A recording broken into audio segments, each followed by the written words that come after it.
ඒෂයන් legend leak cricket තරඟාවලිය qualify 2 තරගේ අද පැත්වුණා. ඒ ශ්‍රී Lankan lines කන්නෑම Indian Rolls කන්නෑ මතර ඒදී ශ්‍රී Lankan lines කන්නෑම ලකුණු 12කින් පරාජයට පත් කරමින් අවසන් මහා තරගයට සුසුකම් ලබා ගැනීමට ඉන්දියන් රෝල්ස් කන්නෑමට හැකි වුණා. උඩේපුර පිටියේ වැජි තරගේ කාසිය වාසිය දුණු ඉන්දියන් රෝල්ස් කණ්ඩෑම මුලින්ම පන්දුවර පහර දීමට තීරණය කළා. ඒ අනුව ඔවුන් නිවේද පන්දුවර 20 අවසානයේදී කල්ලු 7ක් දෙවි ලකුණු 148ක් රැස් කළා. ෆේස් ෆාසල් පන්දු 31දී ලකුණු 41ක් රැස් කරේ 4 පාර 4ක් හා 1 6 පාරක් සමගින්. සුපිරි පන්දේමක් නිරත වූ විකුම් සංජය ලකුණු 30කට කල්ලු 3ක් දවාගත් අතර ටීඑම් දිලිසාන් ලකුණු 25කට කල්ලු 2ක් විදිහළුවා. පිළිතුරින්ම ක්‍රීඩා කරපු ශ්‍රී ලංකන් ලයන්ස් කණ්ඩායමට නියමිත පන්දුවර 20 අවසානයේදී සියලු දෙනා දෙවි ලබාගත හැකි වූයේ ලකුණු 136ක් පමණයි. අනෙක් අන්තයේ පිටිකරුවන් එක අපිට එක දැවියද්දී හුදකලා ඉනිමක නිරත වූ ටීඑම් දිල්ෂාන් ලකුණු 69ක් රැස් කරේ පන්දු 50කදී.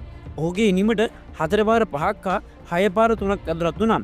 මෙවන් ෆර්නෑන්ඩෝ ලකුණු 18ක් හා නායක තිසර පෙරේරා ලකුණු 6ක් රැස් කරා. පන්දේීමේදී විපුල් ශර්මා ලකුණු 22කට කල්ලු 2ක් බෙදහෙළුවා. මේ පරාජයත් සමග මෙවර ඒසියන් ලෙජන්ඩ් ලීග් ක්‍රිකට් තරගාවලින් ඉවත් වෙන්නට ශ්‍රී ලංකන් ලයන්ස් කණ්ඩායමට සිදු වුණා.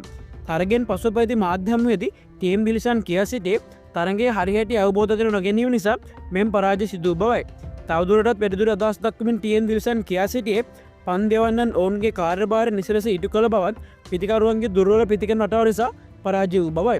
එමෙන්ම පරාජය වගකීම අප සියලු දෙනාම බාරගන්නා බවද ඔහු ප්‍රකාශ කර සිටියා.